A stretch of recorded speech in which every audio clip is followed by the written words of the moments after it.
नमस्कार साथीहरू, म भक्तराज श्रेष्ठ हाल क्रोसियाबाट। स्वागत छ तपाईँहरूलाई परदेशीको कथा श्रृङ्खलामा।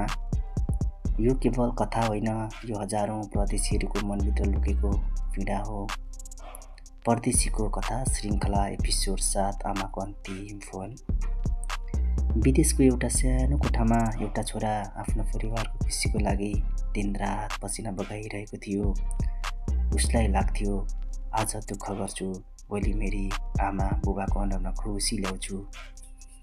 एक दिन कामको बिचमा उसको मोबाइलमा घन्टी बज्यो। स्क्रिनमा देख्यो आमा। आमा नाम देख्ने बित्तिकै उसको अनुहारमा मुस्कान आयो। उसले हतार हतार फोन उठायो।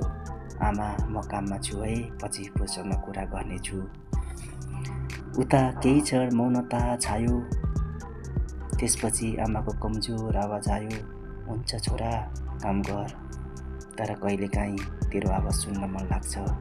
पैसा त पठाइरहेको छस्, तर मलाई मेरो छोरा चाहिन्छ। छोराले भन्यो, आमा, भोलि धेरै कुरा गरौँला। तर साथीहरू, कहिलेकाहीँ जिन्दगीले त्यो भोलि दिँदैन रहेछ। केही दिनपछि गाउँबाट फोन आयो, छोरा, आमा अब यो संसारमा रहनु भएन। त्यो शब्द सुन्नसाथ उसको हातबाट मोबाइल खस्यो। आँखा रसाए, मन भक्कानियो। उसले सम्झियो, आमाले पैसा मागेको थिइनन्, आमाले महँगो उपहार मागेको थिइनन्। आमाले त केवल छोराको 2 शब्द सुन्न चाहन्थिन्, आमा, म ठिक छु, तपाईँको धेरै माया लाग्छ। आज पनि ऊ विदेशको कोठामा एक्लै बस्छ।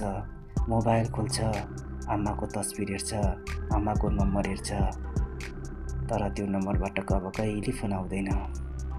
त्यसैले साथीहरू, आमा बुबा हुनुहुन्छ भने अझै एकपल्ट फोन गर्नुहोस्, किनकि केही फोनहरू जीवनकै अन्तिम फोन हुन सक्छ। म हुँ तपाईँहरूको एउटा परदेशीको आवाज। यदि यो कथाले तपाईँको मन छुयो भने आफ्नो आमा बुबाको नाम सम्झेर कमेन्ट गर्नुहोस् र यो कथा अर्को परदेशीको मनसम्म पुग्ने गरी सेयर गरिदिनुहोस्। फेरि अर्को मन छुने कथा लिएर आउनेछु। धन्यवाद।